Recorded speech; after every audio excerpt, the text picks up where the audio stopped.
नमस्कार दोस्तों, मैं advocate Rajan Kumar Prasad, Delhi high court आज आपके सामने फिर से उपस्थित हूँ एक नए टॉपिक के साथ। टॉपिक ये है कि पति किन कारणों की वजह से अपनी पत्नी को भरण पोषण देने के लिए मना कर सकता है।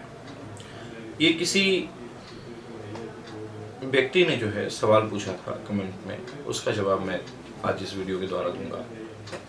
वीडियो बहुत ही अच्छी होने वाली है। कई बार हमने देखा है कि कोर्ट में मेंटेनेंस बनने के बाद जो है पति सक्षम नहीं होता देने के लिए, या फिर पति मेंटेनेंस नहीं देना चाहता, परंतु फिर भी कोर्ट जो है जबरन मेंटेनेंस बांध देती है और पति उस दबाव की वजह से मेंटेनेंस देने के लिए राजी होता है और देता है। वीडियो थोड़ी सी लंबी होगी, वीडियो को अंत तक देखें जिससे कि पूरा टॉपिक आपको समझ में आए।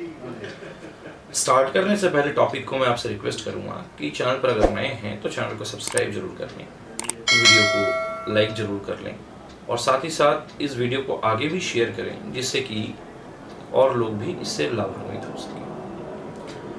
कोई भी अगर मन में क्वेश्चन है तो आप कमेंट के द्वारा भी मुझसे पूछ सकते हैं। चलिए स्टार्ट करता हूँ आज के टॉपिक के बारे में। सबसे पहले भरण पोषण क्या होता है और कौन दे सकता है या किससे लिया जा सकता है, ये हम जान लेते हैं। देखिए 125 के तहत 125 सीआरपीसी के तहत साफ साफ बताया गया है कि जो व्यक्ति सक्षम है अपने आप को चलाने में या भरण पोषण करने में, वो अपनी पत्नी या पति को मेंटेनेंस दे सकता है या भरण पोषण दे सकता है। दूसरा, भरण पोषण पति ही नहीं बल्कि माता पिता या रिलेशन में जिन लोगों के साथ डोमेस्टिक रिलेशनशिप है उनसे भी लिया जा सकता है। अब आते हैं कि होता कैसे है। देखिए कोई भी मेंटेनेंस अगर किसी भी कोर्ट से, फैमिली कोर्ट या फिर किसी भी फर्स्ट क्लास जुडिशियल मजिस्ट्रेट के द्वारा बांधा जाता है, तो उसमें ये देखा जाता है कि पति कितना कमाता है। पहले तो मैं आपको बता दूं कि अगर पति इस लायक सक्षम है, चूंकि एक व्यक्ति ने पूछा है मुझसे सवाल, तो मैं व्यक्ति के लिए ही वीडियो बना रहा हूँ और बता रहा हूँ कि अगर पति भरण पोषण देने में सक्षम है तो उसे देना चाहिए अपनी पत्नी को भरण पोषण। चूंकि उनका क्वेश्चन था कि किस आधार पर मैं डिनाई कर सकता हूं या मना कर सकता हूं भरण पोषण देने से, तो उसके बारे में भी स्टार्ट करेंगे या बताऊंगा। अगर पति सक्षम है तो उसको देना चाहिए और पत्नी ले सकती है। अब आते हैं, मैंने पीछे एक वीडियो बनाया था अल्टरेशन के ऊपर, अल्टरेशन इन मेंटेनेंस के ऊपर 127 ऑफ सीआरपीसी के तहत। यानी कोई भी कोर्ट अगर मान लीजिए किसी भी व्यक्ति के ऊपर एक मेंटेनेंस बांध देती है कि हाँ आपको अपनी पत्नी को इतना मेंटेनेंस देना है, तो उस एवज में पति अगर चाहे तो अल्टरेशन यानी उस मेंटेनेंस को कम या ज्यादा करवाने के लिए एक एप्लीकेशन डाल सकता है फैमिली कोर्ट जहां से मेंटेनेंस बंधा है या फर्स्ट क्लास जुडिशियल मजिस्ट्रेट के समक्ष, और कह सकता है कि मेरी अर्निंग इतनी नहीं है या किसी कारणवश मेरी अर्निंग कम हो गई है, इसलिए मैं गुजारा भत्ता देने में समर्थ नहीं हूँ। गुजारा भत्ता को नॉर्मली एलिमनी भी कहते हैं, मेंटेनेंस भी कहते हैं, और ये अक्सर जो है हमने देखा है कि पत्नियां पति से डिमांड करती हैं और मांगती हैं। अब पीछे लॉकडाउन बीता है। लॉकडाउन में हम सब जानते हैं कि कई लोगों की आय जो है वो या तो कम हो गई है या चली गई है, जो कि जॉब छूटने की वजह से आय नहीं हो पा रही है। इस एवज में 127 ऑफ सीआरपीसी के तहत पति जो है एप्लीकेशन डाल के कम या ज्यादा करवा सकते हैं। अब दूसरी बात आती है कि जो क्वेश्चन है उसका जवाब देना।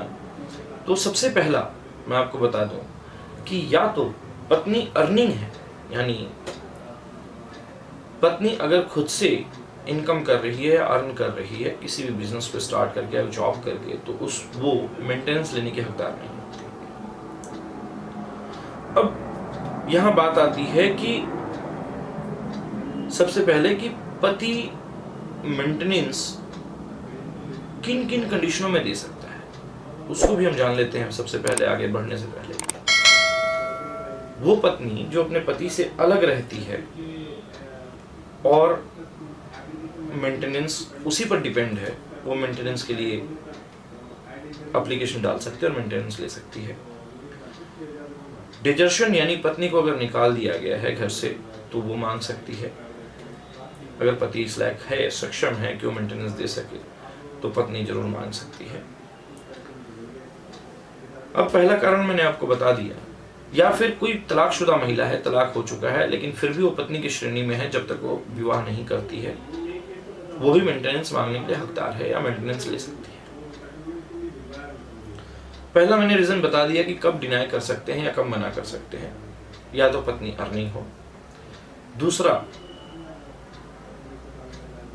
पत्नी किसी भी अन्य पुरुष के साथ एडल्ट्री में रह रही हो, यानी उसके साथ शारीरिक संबंध हो, लिव इन रिलेशनशिप में रह रही हो, लेकिन इसके लिए आपको पुख्ता प्रूफ, सबूत चाहिए जो कोर्ट में आप दे सकें या दिखा सकें कि हाँ मेरी पत्नी जो है मेरे से दूर रह के या मेरे साथ रह के किसी और के साथ एडल्ट्री में चल रही है या किसी और के साथ रिलेशन में है, शारीरिक संबंध में है, तो उस एवज में आप मेंटेनेंस देने के लिए डिनाई कर सकते हैं।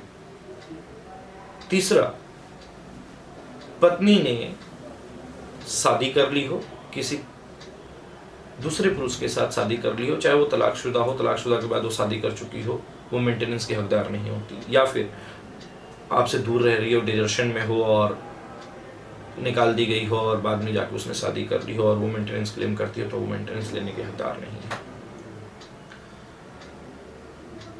चौथा जो है, अगर पति सक्षम नहीं है तो अल्टरेशन में जा सकता है, डिनाई नहीं कर सकता, अल्टरेशन में जा सकता है कि मेंटेनेंस बनने के बाद वो अल्टरेशन में जा सकता है कि कोई भी कोर्ट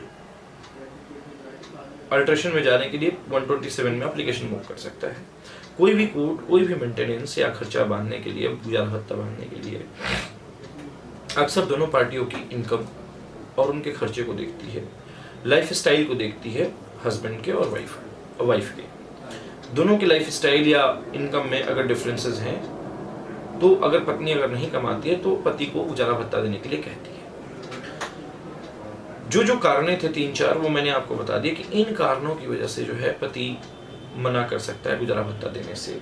अगर गुजारा भत्ता बंधा हुआ है तो उसमें अल्टरेशन के लिए जा सकता है। अगर लॉकडाउन की वजह से या किसी भी कारणवश उसकी जॉब चली गई है या वो उसकी अर्निंग में कमी आई है या उतना नहीं कमा रहा, तो उस एवज में वो चाहे तो अल्टरेशन करवा सकता है जिस भी कोर्ट से, चाहे वो फैमिली कोर्ट से या फर्स्ट क्लास जुडिशियल मजिस्ट्रेट के द्वारा अगर खर्चा बांधा गया है, चाहे वो डोमेस्टिक बैलेंस में हो या 125 में हो, तो वो एक एप्लीकेशन मूव कर सकता है और कह सकता है कि आप जो है इसको कम कर दें जिससे कि मैं अपनी लाइफ को भी रन कर सकूं और उसको भी खर्चा या गुजारा भत्ता दे सकूं। लेकिन डिनाई सिर्फ और सिर्फ इन 4 कंडीशनों पे ही कर सकता है। पहला, पत्नी अर्निंग हो, दूसरा, पत्नी किसी अन्य पुरुष के साथ एडल्ट्री में रह रही हो, तीसरा, पत्नी ने शादी कर ली है, चौथा, अगर आप सक्षम नहीं हैं और पत्नी को लाना चाहते हैं पर पत्नी आपके साथ रहना नहीं चाह रही है बिना किसी कारण के, 2 चीजों के लिए पुख्ता सबूत चाहिए कोर्ट को दिखाने के लिए या कोर्ट के सामने साबित करने के लिए। पहला, मैरिज के लिए, अगर पत्नी ने किसी दूसरे व्यक्ति के साथ मैरिज कर लिया तो उसका सबूत होना चाहिए आपके पास।